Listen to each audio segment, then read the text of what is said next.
What's up, guys? Chris Wood, Mantis and the Funk. We are working on this Warlock, and we had it taped off when we were doing the bridge, the new tremolo. And some of the tape, when we pulled it off, it just, as you can see with this, look at this. It's pulling off this laminated almost finish that they put on this. And what I'm going to do is show you how this just pulls and peels right off with tape, and that's not good. It's a really thick, almost laminate, and even on the parts where it's on and not peeling, if you can see this with this camera, there are waves in this. There's some fingerprints on it too, but there are. It's basically wavy, even in the and so then you look at the finish underneath, right here, and it looks 10 times better without this cheap plastic junk that they got. They must have dipped this in like a laminate. So we are pulling this off. We're going to use a plastic scraper here, okay, but also using frog tape. I've already done the whole front of it. You can see just how much better it looks without that stuff. So we're going to tape it up, sand it and stuff a little bit, smooth sand it when we're done to get a nice finish and everything. And we might, depending on what the customer wants, we might put like a clear coat on it too. We'll let you see all that process. But I want to show you that this laminate stuff, if you have a guitar that's unfortunate enough to have this stuff, best way to get it off is I'll show you like this. We get this frog tape on it, and it basically just pulls this stuff right off onto the tape. Boom, see that?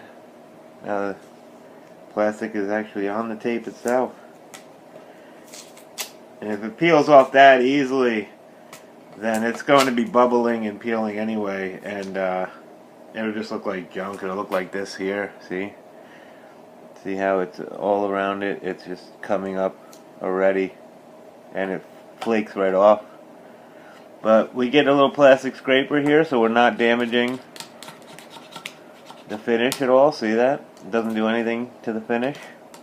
But we're just going to peel all of this plastic laminate off the guitar. And off the neck as well, because when I informed the customer about what was happening, I said, this stuff is on the neck, and when your hand gets sweaty, doesn't it get stuck on the neck? And he said, yeah, it's a problem I've been having for years. Look at this. It just comes right. It's just coming right off on this with this tape. He said, yeah, it's a problem I've been having for years, and look at that. And now it's, boom, stuck to the tape, and even more so. So you can pull it right off with this tape. And yeah, and you don't want that kind of heavy laminate on your guitar neck, because again, when your hand gets sweaty, it's going to get stuck. It's going to stick to the neck, and you want it nice and smooth. You want a fast neck. You want your neck to be fast for your hand. So we'll show you. We're showing you this process and how we do this. We'll show you the finished product when we get it off of the entire body, and then also off the neck. And probably throw this together with a couple other videos of what we've been doing with this Warlock, because we're basically redoing the whole thing. So I hope you enjoy. This is a good tip on something I hope that you don't have, which is a heavy laminate finish on your guitar. But if you do, it's a good way to get it off without harming the underlying paint job. Okay? Again, I use frog tape and the plastic scraper. Okay? Make sure it's plastic. Chris Wood, Mantis and the Funk, coming at you.